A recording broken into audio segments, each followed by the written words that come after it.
Καλησπέρα, καλησπέρα, καλώς ήρθατε στους Game Codings, καλώς ήρθατε στο στοιχειωμένο μας κανάλι. Welcome to our Hobby Channel. Σήμερα θα κάνουμε ένα βίντεο οδηγό για το παιχνίδι που έχει γίνει viral πλέον, το Phasmophobia. Έναν οδηγό πάνω, πιστεύω, σε ό,τι θα χρειαστείτε για να ξέρετε και να γνωρίζετε μέχρι να γίνετε επαγγελματίας Paranormal Investigator, σαν και εμένα. Ποια φαντάσματα, ευχαριστώ για τη Μούτσα Χέλενα. Τι είδους φαντάσματα μπορείτε να συναντήσετε στο παιχνίδι, πώς μπορείτε να ανιχνεύσετε και να βρείτε τα στοιχεία που χρειάζεται για να ολοκληρώσετε τις αποστολές και ποιος είναι ο εξοπλισμός και πώς μπορείτε να το χρησιμοποιήσετε. So, with no further delay, let's just go and fucking not play, αλλά να δούμε τον οδηγό. Λοιπόν, καλωσορίσατε στο Phasmophobia. Με το που ξεκινάτε το παιχνίδι μπαίνετε στο βασικό lobby του παιχνιδιού. Αυτά δεν χρειάζεται πιστεύω να τα αναλύσω. Εδώ δεξιά σας γράφει τα daily challenges που πρέπει να κάνετε για να πάρετε παραπάνω χρήματα, έτσι ώστε να μπορέσετε να αγοράσετε εξοπλισμό. Το level σας, experience points που το χρειάζεται για να πάτε στο επόμενο level και πόσα χρήματα έχετε. Μπορείτε να κάνετε training, για να γίνετε καλύτερος. Στην αρχή ξεκινάτε ούτως ή άλλως με ένα tutorial. Εδώ είναι τα αντικείμενα. Όλα τα αντικείμενα που υπάρχουν αυτή τη στιγμή σαν εξοπλισμός, τον οποίο μπορείτε να χρησιμοποιήσετε στο Phasmophobia και φυσικά μπορείτε να παίξετε. Όταν πατήσετε play, μπορείτε είτε να δημιουργήσετε ένα δικό σας server και να καλέσετε τους φίλους σας να παίξετε μαζί, ή να μπείτε σε κάποιον server το οποίο άλλοι κυνηγοί φαντασμάτων χρειάζονται τη βοήθειά σας. Στην περίπτωσή μας θα κάνουμε create private, διαλέγετε μια δουλειά από όλες που είναι διαθέσιμες, σας λέει ποιο είναι το difficulty, intermediate, υπάρχουν τρία επίπεδα, intermediate, amateur, intermediate και professional.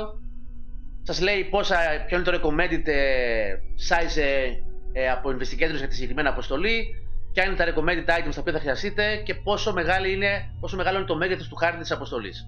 Όταν ξεκινάτε το παιχνίδι, ξεκινάτε το φορτηγό και το πρώτο πράγμα που πρέπει να κάνετε είναι να δείτε τον πίνακα, ο οποίος είναι η οδηγία σας ουσιαστικά, είναι ο οδηγός σας για το πώς θα κινηθείτε στη συγκεκριμένη αποστολή. Έχει τα optional objective.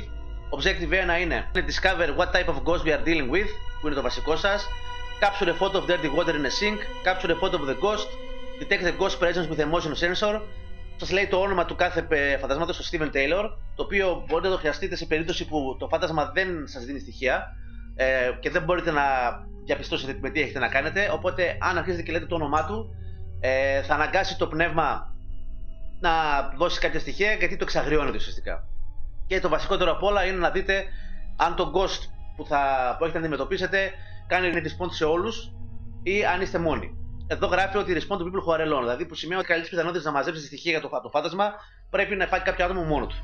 Μπορείτε, παρακολουθώντας από την οθόνη ελέγχου στο φορτηγό, να δείτε αν υπάρχουν orbs στο δωμάτιο. Τα orbs είναι οι λεγόμενες σφαίρες φάντασμα που παρότι μοιάζουν σαν σκόνη, στην ουσία είναι συσσωρευμένη ενέργεια που τροφοδοτείται από κάποιο υπερφυσικό πλάσμα. Κάθε τύπος φαντάσματος σας δίνει τρία αποδεικτικά στοιχεία που ανακαλύπτοντας τα θα προδώσουν την ταυτότητά του.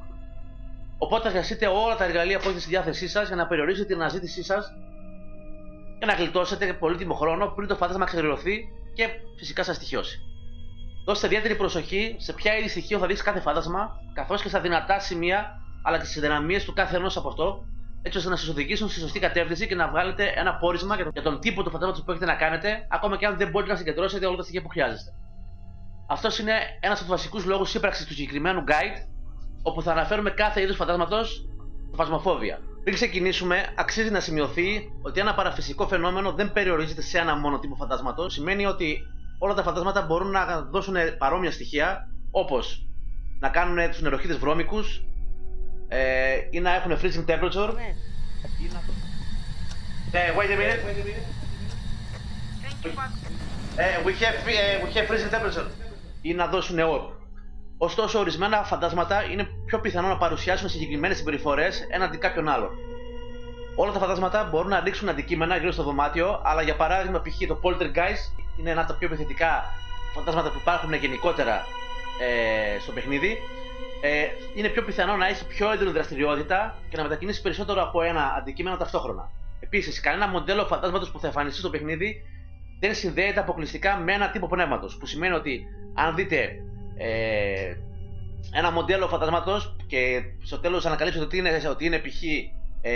poltergeist, μπορείτε να ξαναδείτε το ίδιο μοντέλο φαντάσματος και στην επόμενη αποστολή να είναι δαίμονας. Οπότε δεν μπορείτε να καθορίσετε μόνο με το μοντέλο που θα εμφανιστεί, μόνο με την όψη του πνεύματος που θα δείτε, να καθορίσετε ποιο πνεύμα έχετε να κάνετε. Πάμε να δούμε τον τύπο πνευμάτων που υπάρχουν στο Phasmophobia. Λοιπόν, στο Phasmophobia μέχρι στιγμή στην Early Access έχουμε 12 τύπου φαντασμάτος. Τα οποία είναι, ξεκινάμε με το Spirit. Μπορεί να γίνουν πολύ επικίνδυνα και δημιουργούνται συνήθως μετά από κάποιον γρήγορο ή ανεξήγητο θάνατο. Στοιχεία που πρέπει να βρείτε για το συγκεκριμένο πνεύμα είναι το Ghostwriting, που σημαίνει ότι θα αφήσετε στο τετράδιο κάτω στο δωμάτιο και το πνεύμα, το Spirit, θα γράψει κάτι σε αυτό, σαν μέσο επικοινωνίας σε εσάς. Είναι το Spirit. Can run. Low frame είπε. Το βρήκα. Είναι το Spirit Box, που σημαίνει ότι θα μιλήσει μέσω του Spirit Box σε εσάς. Και let's go. Όπα. Μα κατευθείαν όμως. Πάμε ρέξω ρε. Και είναι τα fingerprints τα οποία πρέπει να βρείτε με τη χρήση UV light ή με τα glow stick.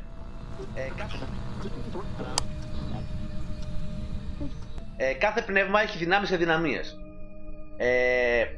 Τα smart sticks, π.χ. στο συγκεκριμένο πνεύμα, είναι μία από τις αδυναμίες του, καθώς θα το εμποδίσουν να επιτεθεί για αρκετό χρονικό διάστημα. Κάποια συγκεκριμένη δύναμη δεν έχει το Spirit, οπότε δεν αναφέρουμε κάτι γι' αυτό. Ο επόμενος τύπος φαντάσματος στο Phasmophobia είναι το Wraith. Πρόκειται για ένα θάνατο πλάσμα, του οποίου το όνομα προήλθε από τη σκοτσέζικη λαογραφία. Είναι ένας τύπος φαντάσματος ή πνεύματος, όπως θέλετε πείτε το. Τα Wraith παραδοσιακά λεγόταν ότι αποτελούν την ενσάρκωση των ψυχών που είτε βρίσκονται στα πρόθυρα του θανάτου είτε έχουν περάσει πρόσφατα σε αυτήν. Στη σύγχρονη εποχή η έννοια Wraith αναφέρεται σε ένα κακό πνεύμα που έχει αφήσει μισοτελειωμένες δουλειές πριν πεθάνει. Η σύγχρονη αντίληψη ενός Wraith είναι αυτή μιας οντότητας που επιδιώκει ενεργά βλάβη σε εκείνους που συναντά, ανεξάρτητα από το κίνητρό τους. Που σημαίνει ότι δεν πρέπει να το κάνετε κάτι να το εξαγριώσετε για να επιτεθεί, θα επιτεθεί όπως και να έχει. Στοιχεία τα οποία πρέπει να βρείτε για να αποκαλύψετε ότι έχει να κάνετε με Wraith είναι freezing temperature. Για να έχετε freezing temperature, να το βάλετε σε στοιχείο, μπορείτε είτε με το θερμόμετρο να δείτε ότι έχει κάτω από 0 βαθμούς Κελσίου ή αρχίζετε και βλέπετε την ανάσα σας γιατί έχει πάρα πολύ κρύο. Είναι το Spirit Box που αναφέραμε παραπάνω και τα fingerprints. Δυνάμεις και αδυναμίες. Δυνάμεις είναι ότι δεν αφήνει πατημασιές, οπότε αν ρίξετε αλάτι κάτω ή οτιδήποτε άλλο δεν μπορείτε να δείτε πατημασιά, οπότε δεν προδίδει τη θέση του. Αδυναμίες είναι ότι το αλάτι είναι τοξικό για αυτό, που σημαίνει ότι αν χρησιμοποιήσετε αλάτι το αποδυναμώνετε και δεν μπορεί να σας επιτεθεί. Το επόμενο είδος πνεύματος είναι το Phantom. Το Phantom είναι ένα φάντασμα που στοιχειώνει τους ζωντανούς και συνήθως καλείται μέσω του Ouija board.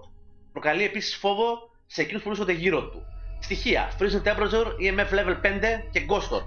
EMF Level 5 σημαίνει ότι το μηχάνημα, για να βάλετε σαν στοιχείο ότι βρήκατε EMF Level 5, δεν αρκεί μόνο να δείξει κάποια ένδειξη στα λαμπάκια LED που έχει πάνω, αλλά πρέπει συγκεκριμένα να φτάσει στο σημείο 5, στο επίπεδο 5.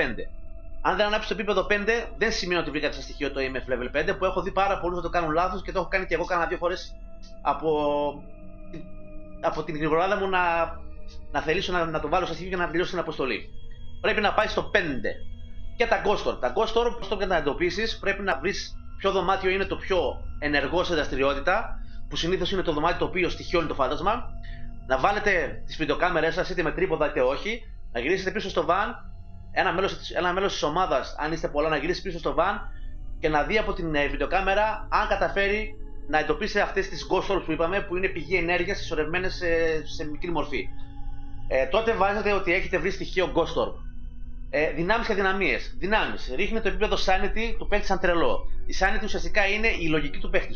Όσο αρχίζει και έχει έντονη παραφυσική δραστηριότητα μέσα στο χώρο και εσύ την λαμβάνεις, αρχίζει και πέφτει αυτό το επίπεδο. Δηλαδή η λογική σου αρχίζει και πέφτει γιατί φοβάσαι, σε επηρεάζει το φάντασμα και όλα αυτά.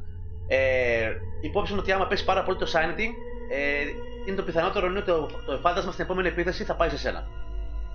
Αδυναμίες. Αν το βγάλετε φωτογραφία, το Phantom θα εξαφανιστεί προσωρινά. Που σημαίνει ότι αν έχετε να κάνετε με Phantom, όταν βγει σε hunting mode το πνεύμα και δείτε ότι έχετε κατά πάνω σας, αν το βγάλετε φωτογραφία, τότε το Phantom θα εξαφανιστεί και θα γλιτώσετε την επίθεση. Το επόμενο είδος φαντάσματος είναι το Pansy. Πρόκειται για ένα γυναικείο πνεύμα στην Ιρλανδική λαογραφία που υποδέχεται το θάνατο ενός μέλους της οικογένειας, συνήθως με θρήνο ή ουρλιαχτό. Στοιχεία: Freezing Temperature, EMF Level 5, Fingerprints. Δυνάμεις αδυναμίες. Επιτίθεται σε ένα άτομο κάθε φορά. Οπότε αν είστε πολλά μαζί, υπάρχει μεγαλύτερη πιθανότητα να τη γλιτώσετε. Βάλτε το σταυρό και στην παρουσία του είναι λιγότερο επιθετικό. Που σημαίνει ότι αν στο δωμάτιο που δείτε ότι υπάρχει έντονη δραστηριότητα και θεωρείτε ότι είναι αυτό το δωμάτιο που κατοικεί το φάντασμα, το μπανσί, μπορείτε να ρίξετε στο έδαφος σταυρούς για να αποτρέψετε το πνεύμα από το να σας επιτεθεί. Το επόμενο είναι το Poltergeist. Το λεγόμενο θορυβώδες πνεύμα. Είναι ένας τύπος φαντάσματος που είναι υπεύθυνο για σωματικές διαταραχές, δυνατούς θορύβους και αντικείμενα που μετακινούνται και συνήθως καταστρέφουν το περιβάλλον ενός σπιτιού. Υποτίθεται ότι είναι ικανά να χτυπήσουν ανθρώπους ή να δαγκώσουν ανθρώπους. Και τα πιο κοινά στοιχεία για ένα τέτοιο είδος φαντάσματος είναι η ανύψωση ή κίνηση αντικειμένων όπως έπιπλα, μαχαιροπύρουνα ή θορύβους όπως να χτυπάνε βία τις πόρτες.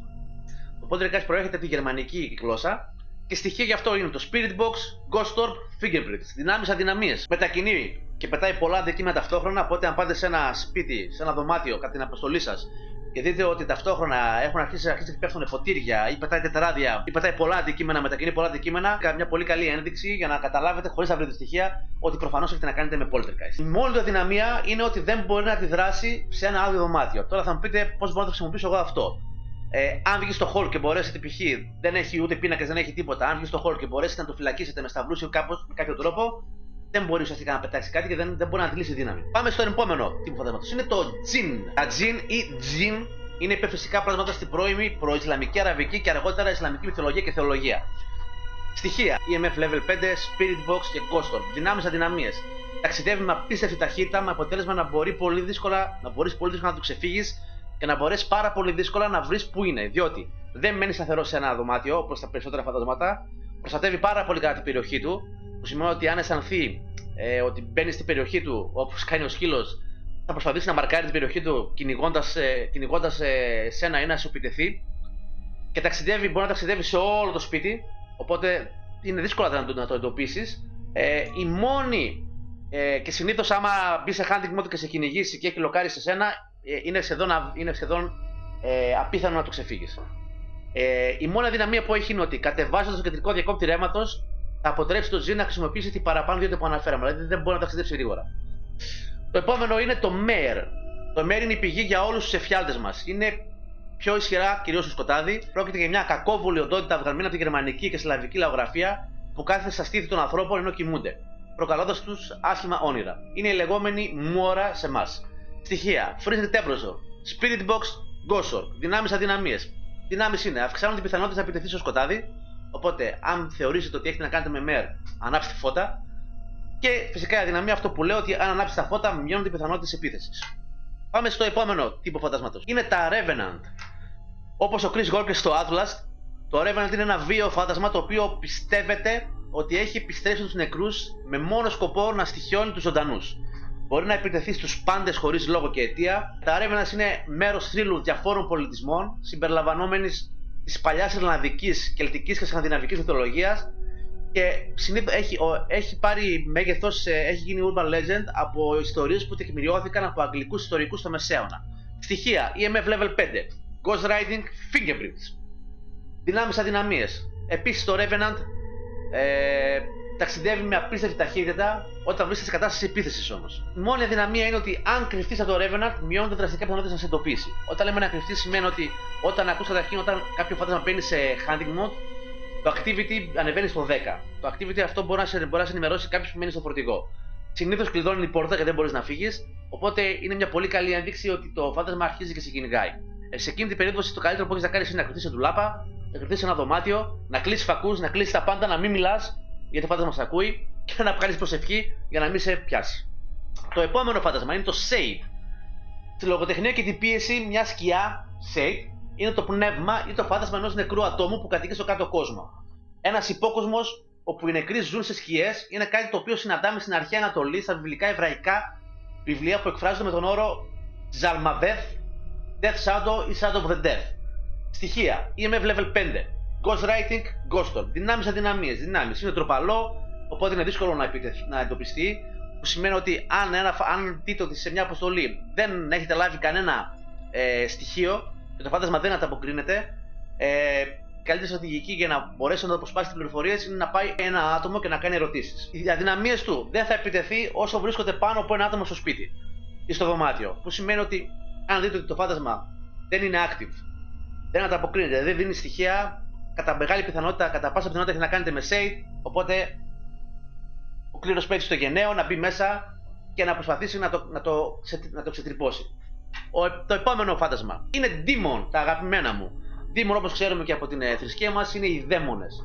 Ένα υπερφυσικό όν που συνδέεται με το κακό, το απόλυτο κακό, επικρατεί ιστορικά στη θρησκεία, τον αποκρυφισμό, τη λογοτεχνία, τη μυθοπλασία, τη μυθολογία και τη λαογραφία. Εμφανίζεται πάρα πολύ συχνά και σε βιβλία, σε κόμιξ, σε ταινίες. Γενικότερα ο δαίμονας έχει γίνει πολύ γνωστός. Η φράση δαίμονας είναι αρχαία, είναι από την αρχαία ελληνική λέξη daemon και υποδηλώνει πνεύμα ή θεϊκή δύναμη. Στοιχεία: freezing temperature, ghost writing, spirit box. Δυνάμεις, αδυναμίες. Επιτίθεται πιο συχνά από οποιοδήποτε άλλο πνεύμα. Έχει τύχει να μπω σε σπίτι και με το καλημέρα να αρχίσει να μου πετάει πράγματα, να ακούω θορύβους και να αρχίσει να δίνει στοιχεία. Κάνοντας ερωτήσεις, μόνο το δυναμία είναι ότι κάνοντας ερωτήσεις στον τίμο στο Ouija board και λαμβάνοντας απαντήσεις δεν χαμηλώνει το sanity σας. Όταν ένα άλλο πνεύμα δίνει απαντήσεις μέσω του Ouija board, αρχίζετε και επηρεάζει το sanity σας. Η επόμενη κατηγορία φαντασμάτων είναι τα Yurei. Τα Yurei είναι μορφές βγαλμένες από την Ιαπωνική λαογραφία. Ανάλογα με το δυτικό μοντέλο των φαντασμάτων, πιστεύετε ότι πρόκειται για πνεύματα που δεν μπορούν να ρεμίσουν στη μεταθάνατον ζωή. Δηλαδή έχουν πεθάνει και δεν μπορούν να βρουν ησυχία, οπότε έχουν δική μας στοιχειώνουν. Στοιχεία: freezing temperature, ghost writing, ghost orb. Δυνάμεις, αδυναμίες. Επηρεάζει περισσότερο το sanity σου. Αν δείτε ότι γρήγορα αρχίζει το sanity σας και πέφτει επικίνδυνα, είναι μια πολύ καλή ένδειξη να συνειδητοποιήσετε ότι έχει να κάνετε με Yurei, οπότε να ξέρετε πώς να κινήσετε τη στρατηγική σας. Αδυναμία: κάνοντας χρήση των Smatchsticks στο δωμάτιο που στοιχιώνει το Yurei, θα το φυλακίσει χωρίς να μπορεί να βγει από αυτό, οπότε δεν μπορεί να επιτεθεί. Επόμενη κατηγορία φαντάσματος είναι τα Onni. Είναι βγαλμένο από την Ιαπωνική κουλτούρα και σύμφωνα με αυτή, μόνο οι χειρότεροι άνθρωποι εν ζωή μετατρέπονται σε Onni. Και προκαλούν προβλήματα στους ανθρώπους, όπως είναι φυσικό για κάθε πνεύμα. Στοιχεία: EMF level 5, ghost writing, spirit box. Δυνάμεις, αδυναμίες. Μπορεί να μετακινήσει αντικείμενα στον χώρο και είναι πιο δραστήρια με πολύ κόσμο. Οπότε, αν δείτε ότι είσαι 3 άτομα μέσα και αρχίζει και πετάει πράγματα και αρχίζει και δίνει πολλά στοιχεία, είναι μια πολύ καλή ένδειξη να αναλογιστείτε ότι έχει να κάνετε με Onni. Η αδυναμία είναι ότι μπορείς πολύ εύκολα να το ανακαλύψεις καθώς έχει πολύ έντονη δραστηριότητα. Τώρα δεν ξέρω αν είναι αδυναμία ή δύναμη, αλλά είναι ο μόνος τρόπος για να μπορέσετε να ανακαλύψετε τι έχει να κάνετε με Onni. Μέχρι τώρα υπάρχουν 12 συνολικά διαφορετικοί τύποι φαντάσματος στην early access έκδοση του Phasmophobia. Δυστυχώς ή ευτυχώς, όπως είπα και παραπάνω, δεν αντιστοιχεί το κάθε τύπο φαντάσματος σε ένα συγκεκριμένο μοντέλο πνεύματος. Οπότε δεν μπορείς να αναγνωρίσεις τι είδος αντιμετωπίζεις με το που θα εμφανιστεί το πνεύμα μπροστά σου. Το Phasmophobia χρησιμοποιεί voice recognition για να μπορείς να κάνεις συγκεκριμένες ερωτήσεις κατά τη διάρκεια του ghost hunting, έτσι ώστε να μπορέσουν τα πνεύματα να αντιδράσουν κατάλληλα και αναλόγως. Τι θα το ρωτήσετε. Ένας από τους πιο βασικούς τρόπους για να λάβετε απαντήσεις είναι το Spirit Box. Μερικές από τις πιο συχνές ερωτήσεις που μπορείτε να κάνετε στο Spirit Box για να λάβετε απάντηση είναι παρακάτω. Are you here? Is there anyone here? Where are you? How old are you? What do you want? Show yourself. Give us a sign. Talk to me. Open the door. Turn on. Off the light. Είναι μερικές από τις ερωτήσεις που θα σας δώσουν, που αυξάνουν τις πιθανότητες να απαντήσει το πνεύμα σε εσάς.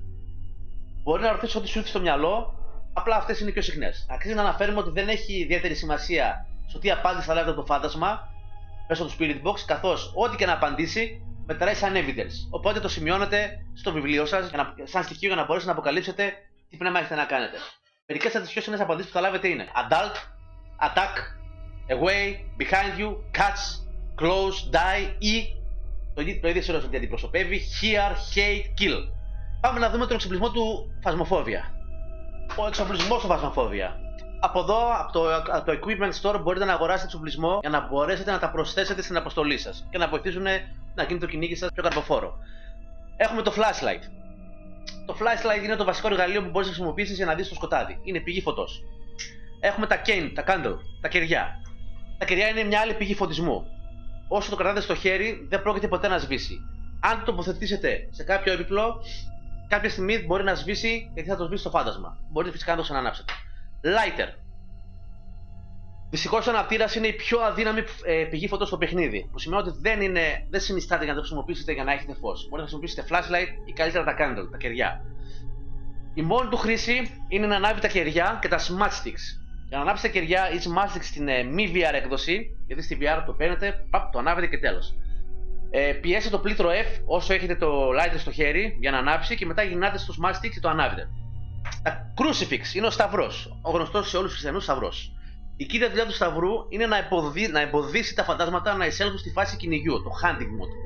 Χωρίς να σημαίνει αυτό πως το φάντασμα που βρίσκεται ήδη στην μορφή hunting mode δεν θα επιτεθεί. Με λίγα λόγια, αν το φάντασμα έχει βγει ήδη για κυνήγι και βρίσκεται στο hunting mode, ακόμα και να του δείξετε το Σταυρό, πάλι θα σας επιτεθεί και πάλι θα σας σκοτώσει. Οι Σταυροί πρέπει να τοποθετούνται στο έδαφος ή στο δωμάτιο που έχετε εντοπίσει πως βρίσκεται το φάντασμα. Για να δουλέψει ο Σταυρός, σωστά πρέπει να έχει τοποθετηθεί στο έδαφος πριν μπει το φάντασμα σε hunting mode. Για να είστε προστατευμένοι, παρόλα αυτά, θα πρέπει να είστε κοντά στο Σταυρό σε απόσταση το πολύ 2 μέτρα.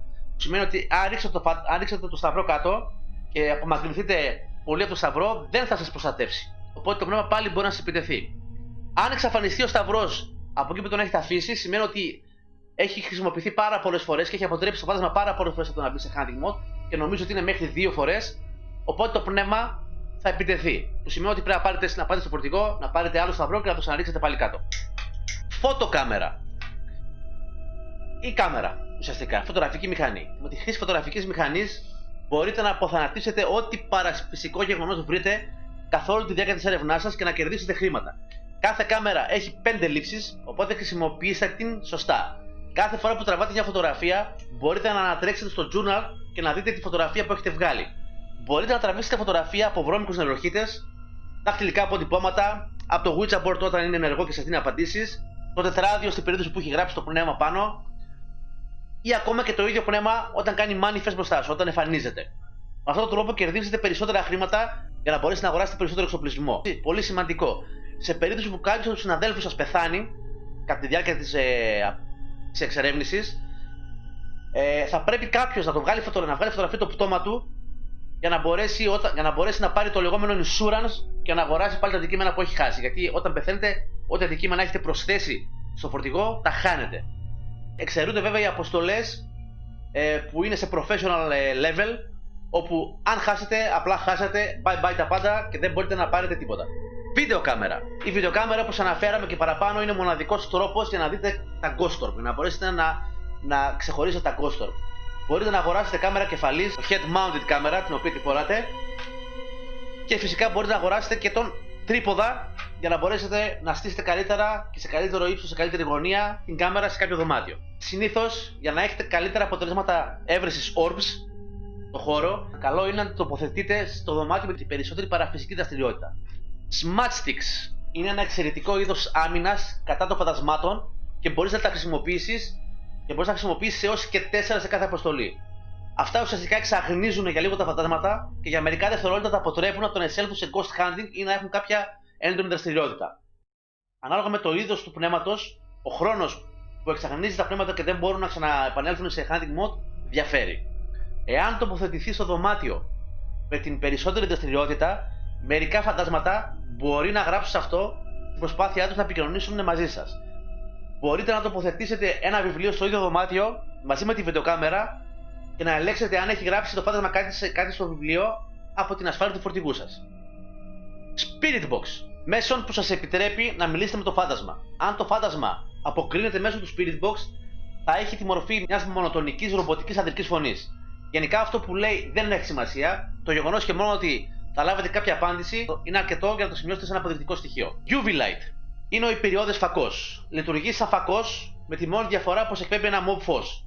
Ο κύριος σκοπός αυτού είναι να δείξει πράγματα που δεν μπορεί να δει το ανθρώπινο γυμνό μάτι, όπως τα γλυκά αποτυπώματα ή διάφορα ίχνη. Αν εντοπίσετε κάποιο από αυτό, το σημειώνετε κατευθείαν στο τετράδιό σας σαν στοιχείο.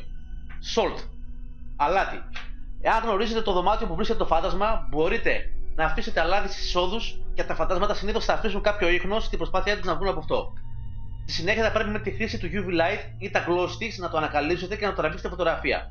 Στην περίπτωση που το φάντασμα είναι wraith, το αλάτι είναι τοξικό σε αυτό και το αποτρέπει το να επιτεθεί. Motion sensor, αισθητήρας κίνησης. Ανιχνεύει την κίνηση του πνεύματος και μεταφέρει τις πληροφορίες πίσω στο φορτηγό. Όταν ανιχνευτεί κίνηση, ο πίνακας στο map αλλάζει σε χρώμα πράσινο. Sound sensor. Μοιάζει πολύ με το motion sensor, με τη μόνη διαφορά ότι ανιχνεύει ήχο αντί για κίνηση.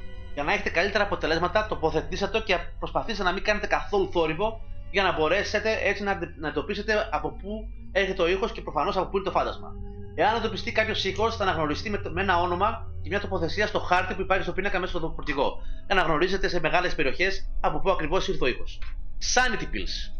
εμποδίζουν τη λογική σας να φτάσει στο 0. Με τη χρήση αυτών των χαπιών, το 40% του sanity σας θα αποκατασταθεί. Είναι μιας χρήσης και μπορείτε να έχετε μέχρι 4 σε κάθε αποστολή. Infrared Light Sensor. Λειτουργεί σαν το Motion Sensor σαν αισθητήρας κίνησης. Η μόνη διαφορά είναι ότι δεν μεταφέρεται κάποια πληροφορία στο φορτηγό και δεν μετράει σαν στοιχείο. Που σημαίνει ότι αν βάλετε κάπου το Infrared Light Sensor και δείτε την αποσβήσει, όντως έχει λάβει κάποια κίνηση από το πνεύμα, αλλά δεν μετράει σαν στοιχείο. Η μόνη χρήση του είναι απλά να γνωρίζετε ότι έχει ανιχνεύσει κάποια κίνηση και να προδώσει την τοποθεσία του πνεύματος. EMF Reader εντοπίζει αν υπάρχει κάποια φανταστική παραφυσική δραστηριότητα στον χώρο. Κάθε φορά που θα λαμβάνει κάποια τέτοιου είδους δραστηριότητα, θα μας ενημερώσει με κάποιο ηχητικό σήμα και ανάλογα με την ισχύ της δραστηριότητας, θα ανάψει το κατάλληλο λαμπάκι, LED από αριστερά προς τα δεξιά. Αριστερά σημαίνει ότι είναι αδύναμο και όσο πιο δεξιά πηγαίνει, έχουμε ισχυρή δραστηριότητα. Οι αναγνώσεις έχουν 5 επίπεδα, με το 5 να είναι το πιο ισχυρό. Επίπεδο 1. Πολύ μικρή δραστηριότητα, αρκετή όμως ώστε να ενεργοποιήσει το EMF Reader. Είναι αρκετό στην περίπτωση που το έχει σαν objective στην αποστολή. Που σημαίνει ότι ακόμα και μία φορά να ανάψει το λαμπάκι στο EMF Reader, δεν σημαίνει ότι το βάζετε σαν στοιχείο, γιατί για να το βάλετε σαν στοιχείο πρέπει να έχει πάει στο 5 επίπεδο, αλλά σβήνεται σαν objective αν υπάρξει συγκεκριμένη αποστολή. Επίπεδο 2. Ένα αντικείμενο ή κάτι έχει μετακινηθεί από το φάντασμα. Επίπεδο 3. Ένα αντικείμενο ή κάτι έχει πεταχτεί στο έδαφος ή σε εσάς από το φάντασμα. Επίπεδο 4. Έχει εμφανιστεί το φάντασμα ή έχει γίνει κάποια παρόμοια εκδήλωση. Το φάντασμα δηλαδή έχει φτάσει πλέον σε σημείο είτε να μιλάει, είτε να τα ακούτε να τραγουδάει, είτε να τα ακούτε να μουρμουράει, είτε να ακούτε ήχους στην αναπνοή του, είτε να κινείται σαν να είναι έτοιμο ή να έχει φτάσει σε τόσο μεγάλη ενέργεια που να είναι έτοιμο να εμφανιστεί μπροστά σας. Και το πιο δυνατό από όλα, επίπεδο 5, το φάντασμα έχει ενοχληθεί τόσο πολύ που η δραστηριότητα είναι πολύ έντονη και τις περισσότερες φορές επακολουθεί επίθεση το φάντασμα. Οπότε, αν δείτε EMF level 5, σημαίνει ότι το φάντασμα είναι τόσο πολύ. Το φάντασμα έχει τόσο πολύ ενέργεια που καλύτερα να φύγετε από το σπίτι για να ηρεμήσει. Θερμόμετρο. Είναι ένα μέσο για να παρακολουθείτε τη θερμοκρασία στον χώρο. Όταν αρχίζει και πέφτει, η θερμοκρασία είναι δείγμα πως το φάντασμα είναι κοντά ή υπήρχε κάποια παραφυσική δραστηριότητα στον χώρο. Το θερμόμετρο επίσης χρησιμοποιείται σε πολλά objective που συζητάει να εντοπίσεις κάτω από 10 βαθμούς θερμοκρασία. Δεν σημαίνει ότι αν εντοπίσεις κάτω από 10 βαθμούς θερμοκρασία έχεις freezing temperature, γιατί για να έχεις freezing temperature πρέπει το θερμόμετρο να πάει κάτω από 0 ή να δεις την ανάσα σου. Αν δεις την ανάσα σου, σημαίνει μεταβεβαιώτης ότι υπάρχει freezing temperature και δεν χρειάζεται το θερμόμετρο. Parabolic microphone, παραβολικό μικρόφωνο. Μικρόφωνο μεγάλης απόστασης που μπορεί να πιάσει ήχο μέσω τείχων σε μακρινές αποστάσεις. Όσο πιο ψηλός είναι ο αριθμός που εμφανίζεται στην οθόνη, τόσο πιο δυνατός είναι ο θόρυβος που έπιασε. Πολύ χρήσιμο σε τεράστιους χώρους όπως του σχολείου ή του asylum, όπου είναι τεράστιο και είναι πολύ δύσκολο να εντοπίσετε πού ακριβώς κινείται το φάντασμα. Glow sticks. Μια άλλη μορφή περιόδους φωτός παρόμοια με το UV light. Με τα glow sticks πρέπει να είσαι πολύ κοντά σε απόσταση από την επιφάνεια για να αποκαλύψετε τυχόν δακτυλικά αποτυπώματα ή ίχνη. Οπότε δεν ενδείκνεται πάρα πολύ για αυτή την λειτουργία, καθώς το UV light είναι σαφώς καλύτερο. Αλλά μια άλλη χρήση του, ειδικά στο άσυλο, είναι να το ρίξετε στο έδαφος και να χρησιμοποιηθεί σαν οδηγός για να βρει το δρόμο σας πίσω στο φορτηγό. Πιστέψτε με, βοηθάει πάρα πολύ, το έχουμε κάνει προσωπικά και εγώ και η Χέλενα. Head mounted camera. Κάμερα τοποθετημένη στο κεφάλι. Όπως αναφέραμε και προηγουμένως, λειτουργεί ακριβώς όπως η βίντεο κάμερα. Η μόνη διαφορά είναι ότι βρίσκεται τοποθετημένο στο κεφάλι. Δεν θα το πρότεινα υπερβολικά, καθώς είναι δύσκολο εν κινήσει να ξεχωρίσεις εύκολα τα ghost orbs, γιατί από την πολλή κίνηση μπορεί να σου ξεφύγουν. Και δεν φαίνεται και καθαρά. Αλλά μπορεί να φανεί πολύ χρήσιμο σε μεγάλες περιοχές όπως αυτή του Asylum, αν χωριστείτε. Ouija board. Είναι ο πίνακας πνευμάτων που αναφέραμε και παραπάνω. Είναι ο μόνος εξοπλισμός που δεν μπορείτε να αγοράσετε, αλλά πρέπει να εντοπίσετε μέσα στο παιχνίδι. Λειτουργεί παρόμοια με το Spirit Box. Κάνετε ερωτήσεις στο φάντασμα και απαντά μέσω αυτού.